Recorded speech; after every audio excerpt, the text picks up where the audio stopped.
Hi there, this is Tony Mitra, and I'm going live today to discuss what a citizen activist might have to do to clean up what's going on in Canada. Once again, I'm only talking about Canada.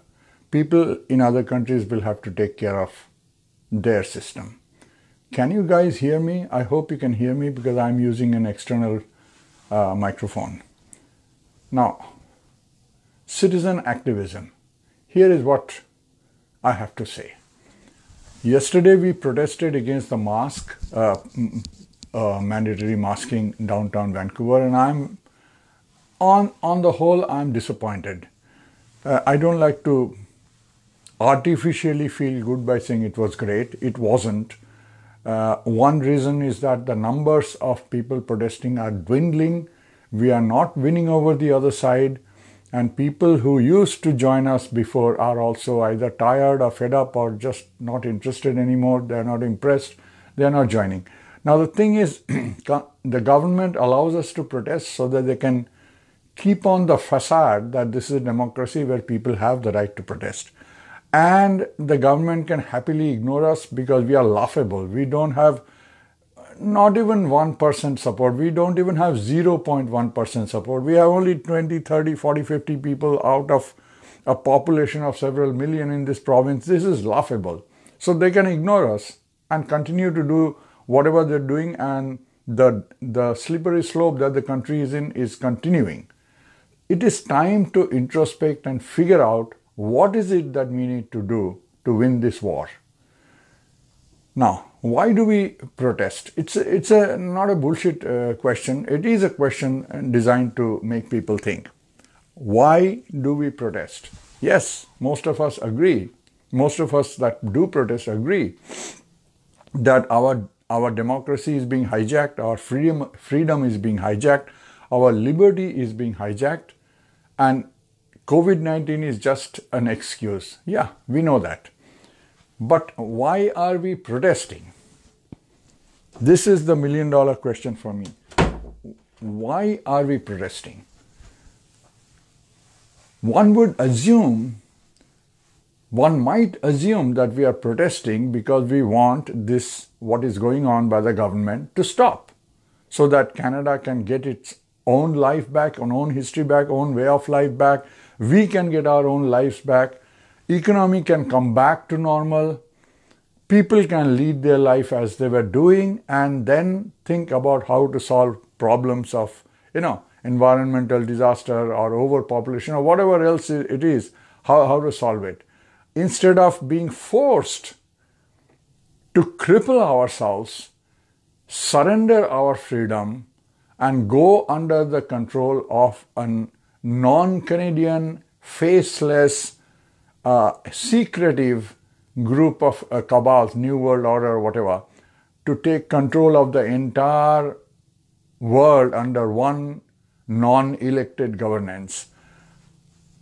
If this is why we are protesting, that means if we are protesting hoping to save Canada, to stop this downslide, then you need to introspect whether our protest has any meaning. Is it going anywhere real or it's not? If you guys can hear me, please put a message that yes, I can hear you, because I'm using this external microphone on an old phone and not a new one, and I'm using that old phone because it can allow horizontal arrangement, which my new phone doesn't. It only allows vertical, and I don't like it because the sides are all blanked out. Anyway, if you can hear me, please do say, since all of you are listening, I suppose you can hear me. The question is, why are we protesting? According to me, I am protesting hoping to change the system and stop this downslide. I'm not sure if everybody else is protesting for the same reason. I have a suspicion that many people protest out of habit because we are protesting 3 months ago. That's why I'm also protesting here. Some are doing it to hang out with people that they like. It's like, going to a party. We go to a party other times. Now we are just hanging out together, meeting friends that we know, and how are you doing, and so on. That's why I'm protesting. Some people are protesting because they like to be patted on their back. Hey, you're doing great. You're a cool guy and all that. I might like being, patted on my back, a feather in my cap. And I'm protesting to, boost my own ego that I'm a great guy. And people tell me I'm a great guy. And that's why I'm protesting. Basically, I like somebody to tickle my ego. So all these reasons are there.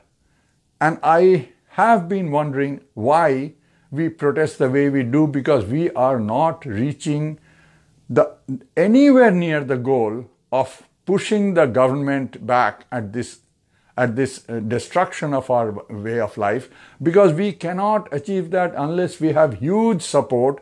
And forget about huge support, even the tiny supports that we had in the beginning of this thing 3 months ago, even the tiny numbers is shrinking. So it is quite obvious for a thinking person, if you want to stop the government from destroying our life and our freedom, what we are doing is not going to work. Something is wrong and we have to do something else. This is the reason I'm making this video. And I know some people will be upset. That's okay. People will upset. People will have. I'm not going to say what we are doing is fantastic. Let's keep doing, because I'm not that person. I believe that unless we can self-criticize, no organization, no system, no group can survive if you do not learn to criticize your wrongdoings and mistakes and learn from it and move on. If you cannot do that, you are going to be in history just like a piece of dirt that didn't matter, a piece of joke. So I'm not here to boost my ego and say we are doing great. We are not doing great. Now, what could we do? Is there something we could do? Yes, there are things that we could do and we are not doing, and which is also why I'm making this video. I have told before and I'm telling you again, I'm a citizen activist, and I'll give you my own example, because, instead of giving what other people are doing wrong, I can tell you at least what few things that I've done right, which I think I've done right, and I will tell you what I did and what goals were achieved and what has Canadians done. There are some good examples that Canadian citizens have done, and none of you guys, when I go to the protest, talk about those. Most of you don't even know. So these are the reasons I'm talking about the role of a citizen activist. I consider myself a citizen activist that was not even born in Canada. I came at a pretty grown-up age, pretty middle age. I came here 20 odd years ago from USA, and I was born in India. Now, in this short time in Canada, what did I do? Number one, I wanted to get the Canadian government to test all foods that are available in Canada for the presence of the most used poison in Canadian agriculture system, which is glyphosate, or brand name Roundup from Monsanto. This is the most used for the longest period and is the most controversial and dangerous for our health, for our immune system. The very immune system we are talking about these days, about the mask and all that, that immune system destroying agent, one of the most dangerous agent, has been glyphosate, has been Roundup from Monsanto, and we have been applying, Canada has been applying it on our agriculture for 50 years, 2 generations. And it is not at the same rate. The rate is increasing continuously all throughout this, and we are only putting much more of it on our food today than we have been doing last year or previous year and so on. And now we have gone beyond agriculture. We are spraying it on our prairies, on our watersheds, on our forests, on our everywhere. Now, I wanted Canadian government to test how much of that has gotten into our food and how much of it we are eating every day. No country in the planet has gotten their government to test it till up to that time when I started getting involved in it. And when I talk to all this resistance group, just like what we do now on the roadside, protesting against masks, protesting against, hugs over masks, or against lockdown, no more lockdown, or against forcible vaccinations, all that. Just like that, people who used to protest about glyphosate and about Roundup, I got disappointed with them because they did not want to confront the government directly. And I did not see how a small number of people like us jumping up and down by the street side and holding banners is going to change the system, because we were not gaining numbers.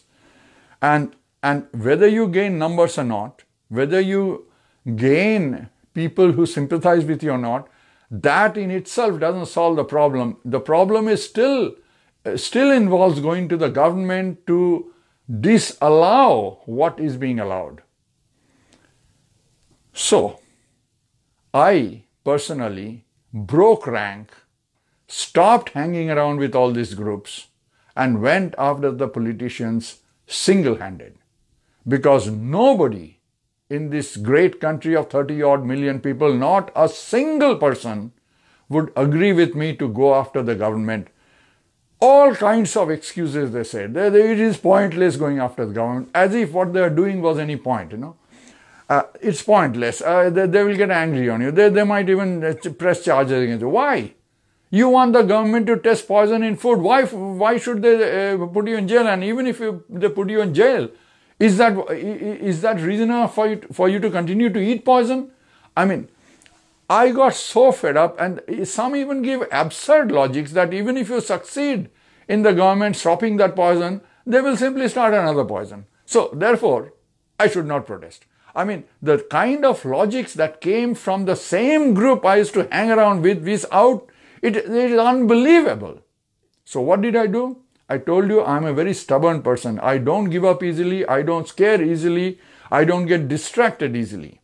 I cut my links from all those groups. I used to be in the steering committee, pretty high up in some of the groups. I cut my links. I lost a lot of friends because they got angry on me. They got angry because I was revolting. They thought I was revolting against these groups. I was not revolting against this group. I was revolted by their refusal to do what was necessary, is to go after the governments. Now, I single-handedly started calling the politicians, writing to them, knocking on their doors, and started the effort to get the government to test the foods for glyphosate, for this poison, or tell me why they would not test it. I tell you, it took me 5 years, and I contacted 1,000 Canadian politicians, all members of parliament, all senators, all members of Legislative Council of the local government in British Columbia, all mayors of towns of British Columbia, most of the municipal councillors who have been elected in different towns. I contacted 1,000 politicians, one by one, just by myself. I did not ask anybody to help me. I did not ask anybody for 1 cent. I am not a multimillionaire. I am a retired engineer. But I alone, just not giving up, contacted 1,000 politicians over 5 years. 5 years I went on it alone. What happened is that out of that 1,000, one single MP came to my rescue, Member of Parliament from NDP, and he broke ranks from his party. He disobeyed the party leader, and he told me that he is going to take my letter to the Health Canada Ministry asking them why they are not testing the most used poison in Canadian food. He is going to take it on the floor of the parliament under camera on record and demand to the health ministry that they answer Tony Mitra why Canada will not test the most used poison in our food system. If Canadian government's answer is they don't want Canadians to know about it, then the ministry must tell Tony Mitra that that's the reason they are not testing, because they don't want Canadians to know about it. I sent my letter to the Ministry of Health, to this gentleman. His name is Alex Atamanenko. I sent it to him. He's a BC MP. He was an MP from British Columbia. So I sent it to him, and he did exactly what he said he would do in Ottawa. He broke ranks from his party. He went on the floor and he challenged the government. And what happened once you put it on record on the floor, what happens? The government set up eventually multiple $1 million to test wide-ranging foods available in Canada, grown by Canada and grown by anybody else that is imported into Canada, including a huge amount of foods coming over from USA. They tested and tested and tested for 2 years. So I was after them for 5 years, and they took 2 more years to do the testing, and they gave me near 8,000 records. In doing so, I single-handedly computerized those data over the next 1 year.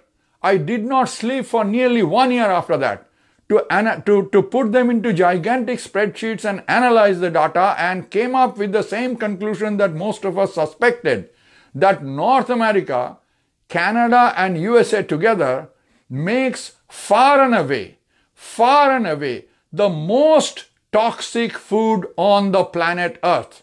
Most toxic. Way more toxic than any other continent anywhere else. This is the answer why North America is the sickest continent on earth compared to all developed countries. In all advanced countries, North America is the sickest, has the highest amount of chronic diseases, because we are eating the highest amount of poison in our food over 2 goddamn generations. Everybody suspected it, nobody could prove it, and now I had the data, I tabulated it, I categorized it page after page after page, and published it in a 400-page book called Poison Foods of North America. It's out there for people to buy for $7, $8 from Amazon. Now, this is the only book of its kind. Why? Because Canada till date is the only country on the face of the planet that has done this amount of testing. No other country has done. Not USA, where number of people have tried to take the matter to court. They could not get it done. A number of people have taken the matter in USA and other places to the politicians. They could not get it done. Only Canada did it, and only because I single-handedly went after them without any support. I'm not trying to beat my own drum. This is an example of what a citizen activist is supposed to do to help your government's democracy stay for the people. This is why I said it. And I repeat again, this book is the only one of its kind. Canada is the only country in the planet that has done this kind of test. I am the only person outside of Canadian government who got the data, because one member of parliament took up my cause after I contacted 1,000.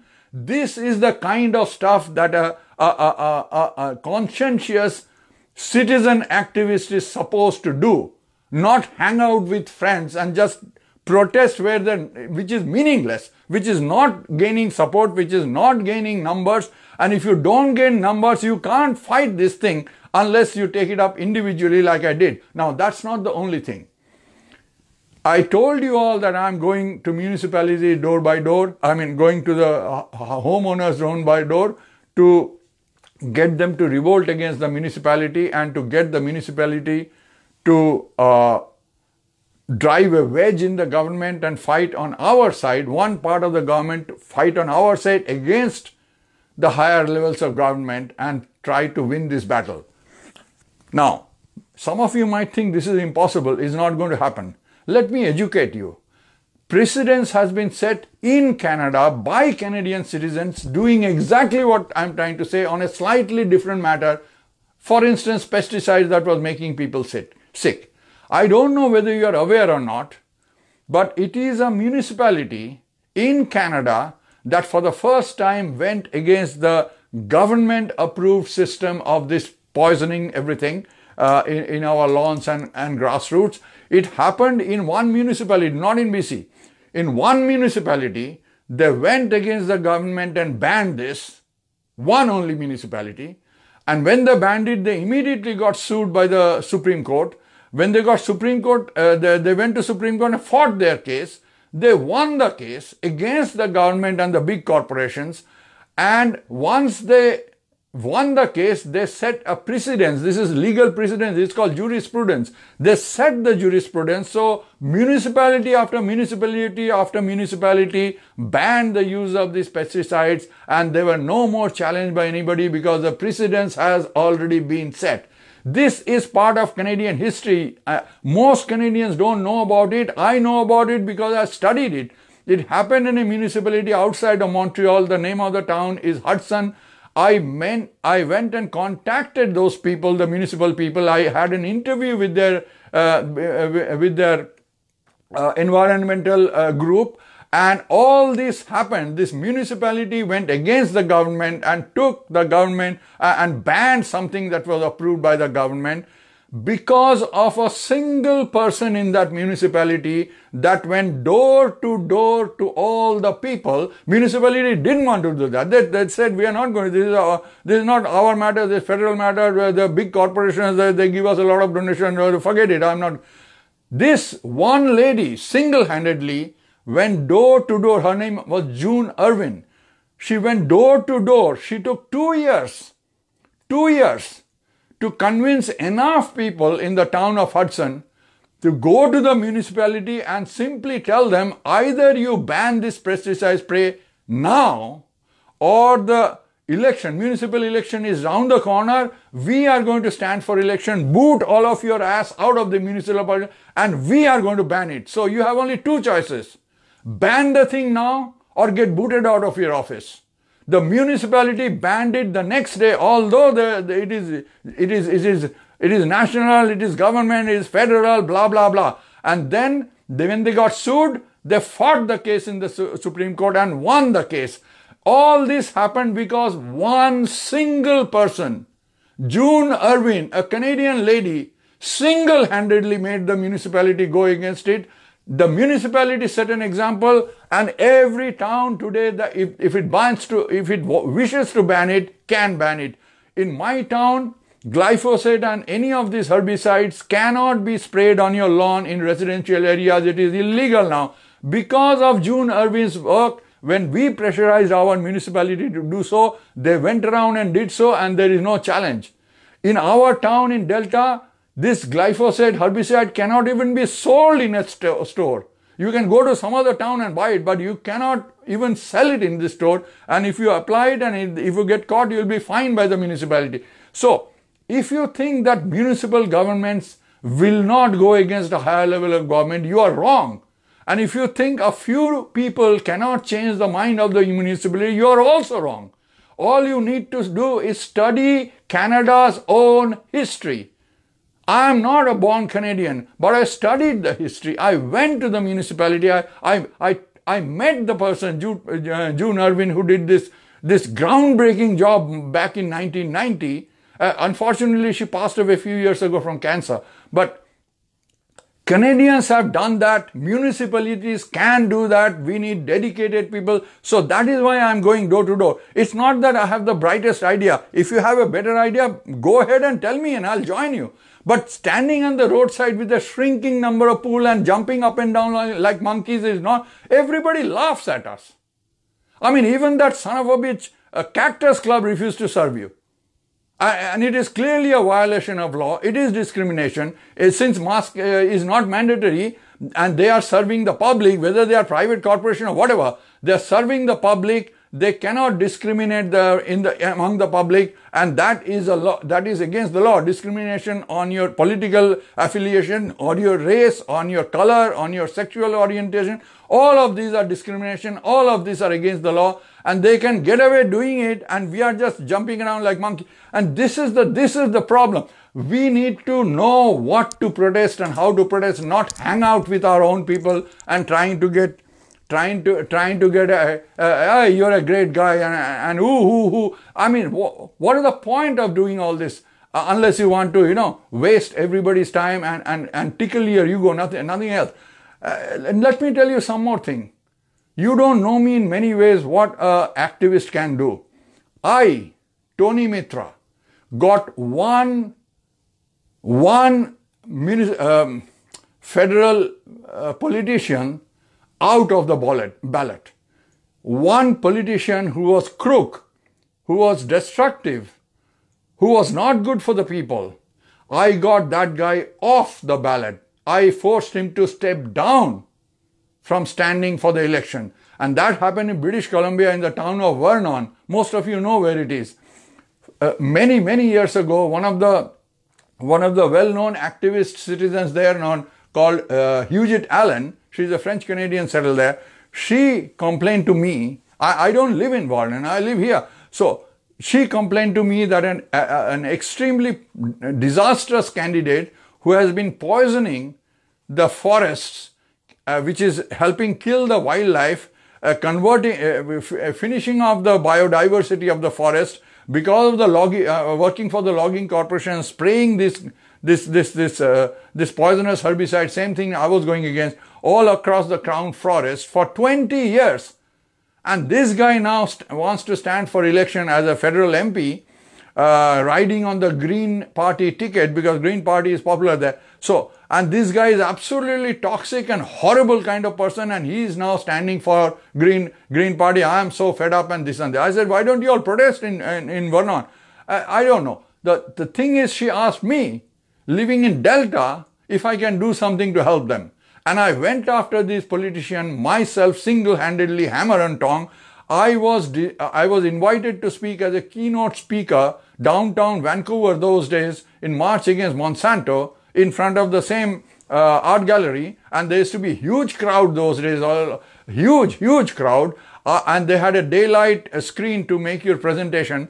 And I made the presentation for my 20-minute talk with one item, apart from other things. This politician's name, his picture, his advertisement, everything on that. And then I was going to expose him as a rogue, and I was going to tell people what he has been doing last 20 years and that he deserves to be an unemployed politician. I sent him the sample of that slide to him by email, saying, I'm going to expose you in front of everybody in Vancouver unless you come clean to me and write down, admit what you've been doing for the last 20 years and what will you do if you get elected. Continue to do so and promote that practice, or you're going to recant and say, I'll never do that again. What are you going to do? This guy refused to answer me, but he got mad and he started talking to all kinds of influential people, including the police, including his party, including a lot of scientists and a lot of other well-known people, to lean on me and ask me to shut up and not mention him in that meeting, March Against Monsanto. And even his party, Green Party, had the audacity to tell me that I was hurting their party chances and what I was doing was can be liable and I can be taken to court. I got absolutely furiously mad with Green Party, and I told them that I'll not only expose that crook, I'll expose your party itself to be fraudulent. You don't even have a system where you check whether honest people stand for election or crooks stand for election. And I'm going to expose the party if you don't get off my back. I'm going to take a record that you are trying to silence me as a citizen to engage in political discussion about which party does what. And guess what? I exposed that guy in downtown Vancouver because he would not recant what he did. He would not answer me directly. He tried everywhere else to shut me up. Nobody managed to shut me up. I told everybody, you get lost, you fuck off. You want to take me to court, take me to court, shoot me down, but I'm not going to be silenced.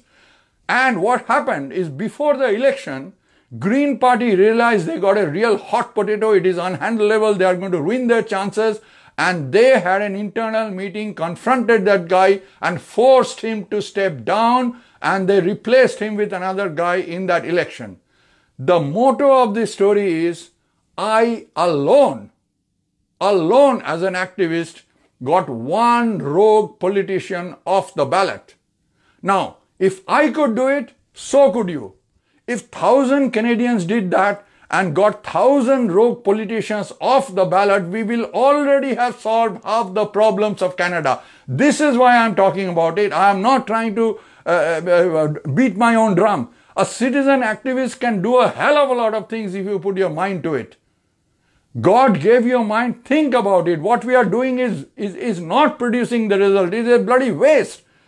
But there are ways to guide. I'm going door to door to dangle an incentive. I'm not talking about COVID-19, whether it's real, not real, mask, no. I'm talking about economy being crippled by this lockdown. Everybody can understand it, whether you like or do not like the government's diktat. You can understand economy has been ruined. If economy has been ruined, everybody must cut their expenses. So should the municipality. But our tax is going up while the economy is going down. Everybody is poorer, but we have to pay higher tax. This is outrageous. So we have a reason to demand. And I don't know anybody that doesn't want to save money, whether you are left or right, up or down, black or white, whatever you are, rich or poor, everybody likes to save money. So this is an incentive to get those people who are not joining us to come over this side, and we apply pressure for the municipalities to defy the order of the higher authorities, because Canada has been ruined without independent analysis and proof that COVID-19 is that dangerous. Any proof that lockdown is actually scientifically meaningful, helpful, that masking or social distancing or vaccine is at all necessary. Nobody in Canada has assessed that. Canada has ruined itself with third-party opinion only, and it is absolutely justified for me, you, and the municipality to defy the order, keep the towns open, unless government can prove by in-house transparent assessment of the situation, including this virus and all these steps. This is a reasonable request, and I already told you precedence is already there in Canada for convincing one or two people going around to convince one municipality, just one, somewhere in Canada, to defy the government, and the rest becomes history. This is possible. I'm not saying that I have the best idea. You have another idea, please come forward. But standing on the roadside with dwindling number of people jumping up and down, and what is the point? Everybody laughs at you. Don't you feel bad that your effort is just useless? I mean, are we hanging around as a party to hang out with the well-known friends, or what? What are we doing? So this is the reason I'm making this video. Everybody can be a citizen activist. God has given us something between the ears. Use it. Find a way. Either you can bring over the other people to your side so that you have huge numbers. If you had 2 million people on your side in British Columbia, you won the battle. You don't even have to go to court. Everything will be overturned overnight if you can get 2-3 million people to go with you. Yeah? Do that. Find how to do it. If you cannot find how to do it, then find another way. Like I said, get one municipality to go against it where you don't need 2 million people. If a single lady in 2 years can do that, then a few people can also do that. That is another method. You have another good idea, I'm all ready to hear you and all ready to join you. But I find it a waste of time just tickling our own ego and saying this and that. I mean, Ryan Kulbaba said something very nice, that we have a mask 24/7. It's called our immune system. Yes, I agree. It's called our immune system. But who are you telling that? You are telling the guys who are already convinced, and that's a small number of people. The rest of them you're not even talking to. How are they going to be convinced? Go door to door and try to tell them. I can understand that. If they give you time to listen, fine. If one by one come around, fine. Do that. If you think that that's not possible, people don't talk to you, then find another way. This is what we need to do. We need to discuss properly what is it that we can do to stop this slide into anarchy. Anyway, I've talked enough. If you have any comments, you can pass. I'm going to log off now and see how it went. I think we were online, and I don't see any comments here. Actually, I'm using a new, different kind of phone, so I don't know what's going on. And I'm going to finish now. And if you all have any comment, you see, I will tell you this idea about going to the municipalities, about the tax revolt. I mentioned it in Ottawa. And many people thought it was a great idea. Some people thought it was a bad idea and I should not do it. They tried to discourage me, and I got more upset with that. Why discourage me? I was planning to go alone anyway. I was not asking anybody to come with me. I don't want anybody to come with me. June Irwin didn't wait for anybody to come with her. I did not wait for others to when I went after the pesticide and food issue. Why are you upset? That's because they don't, some of them are very selfish. They don't want anybody else to grow in their, succeed. Unless they succeed, they don't want anybody else to succeed. It is like that Indian crab story. Have you heard the Indian crab story? Well, it probably goes around in many flavors. Maybe you've heard it as Romanian or French crab story or something else, or Mexican crab story. Here is the story. People in India were buying live crabs and somebody was selling it in a big basket with an open lid with lots of crabs over there. And that guy asked, how come you're not putting a lid? Won't the crabs all walk out from there and go away? And that guy said, no, these are Indian crabs. So he said, what do you mean Indian crabs? Oh, what's so special about Indian crabs? He said, oh, Indian crabs means whenever one guy tries to go up, everybody else pulls him down. They don't allow anybody to go up. So that's why they stay all down only. So this is a joke about Indian crabs. And this is what this resistance group, anybody wants to do something useful, everybody tries to pull him down, And so we are all becoming Indian crabs, So this is the joke. Anyway, when I mentioned it, not all were Indian crabs. There were some that thought it was fantastic proposal. One group, a member of one group, Canadian Revolution, who are camped outside the parliament, even today, there's 20 days in the running. They are not going away till the government steps down or they go into jail. They have I have a great regard for these people. I went to meet them 2 days after the July 1, protest march. I wanted to meet them again, and there I mentioned my idea about the tax revolt. And you know what? One of them called me up after some days, after I had come back to here in British Columbia. They called me saying, can you come back to Ottawa? I said, no, why? He said, well, I think your idea is fantastic. We need to launch it nationwide and we need 10, 15 people in it, and you are the brainchild of this idea. And I said, no, I'm not going back, and it's not about me. You can launch it. Everybody can launch it, of course. But I'm not there trying to be a leader or something. It is a grassroots movement. You start your own, somebody else starts in their municipality. Whatever you want to do is good. You don't have to do it with me. I just seeded an idea, and I'm not going to go back to Ottawa for this. So, okay, so this is one thing that we should not try to, I'm the leader, no, it's a grassroots movement. Everybody should do that.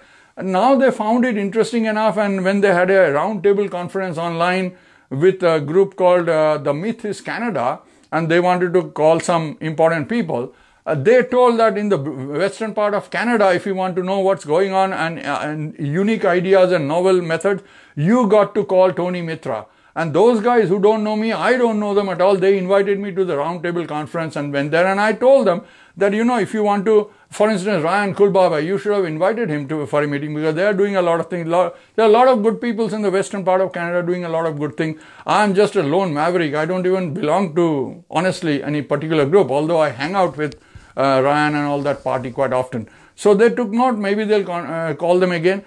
What I'm saying is that the idea of a tax revolt is not dead in the water. There are interesting people who are picking up. There is a lady in Ontario, outside of Toronto, who is now taking my letter to the mayor and the flyers as sample and planning to go door to door herself. There is a lady in Australia, of all places, who has taken my letter, changed it to the headings and all that to suit them, and the flyers, and already going door to door. I didn't even know that till she contacted me and she told me, and eventually, we spoke on the phone. So I know that the idea has mass appeal. I don't say it is the best idea. You never know what is a good idea or not a good idea unless you try. Only thing I can say is I couldn't find another idea from anybody else that has any chance so far of winning over the people. And if there is another good idea, I'll be the first one to join it and lend my time and effort. And at the same time, I don't give up on these ideas in 2 minutes talk. I'm stubborn. I told you that I went after politicians in Canada for over 5 years, and I did not give up till I contacted 1,000 politicians to find one that would take my matter and bring it to the floor of the Canadian Parliament. This is what I am. I have done the same thing in India, and India also, my issue was brought to the floor of the Parliament just a few months ago. Although I was no more an Indian citizen even, I was a Canadian citizen, I still managed to get it done. So it is possible if you are consistent, if you are stubborn, if you don't give up, a lot of things are possible. But just standing by the roadside and shouting up and down is not working. It's just not working, which is why I made this video. Everybody has a chance. You have a brain. Think about it. You don't have to join me. I'm not asking anybody to join me. But maybe you have another good idea and do that then. If you have a great idea, I will adopt it. I will join you, or I will follow you, or I will copy your idea and also do it. This is what grassroots activism is about. This is what activists can do to save their government. Canada has set examples like this repeatedly before. Learn your own history. How come I know about June Irwin and most of the people I talk to, they never heard of her. They never heard that Hudson did something like this against the government and won. We don't know our own history. Canadians have done a lot of great things. So anyway, I think I've talked too much. Bye for now. And hopefully we can continue the dialogue in future. Ciao. Bye.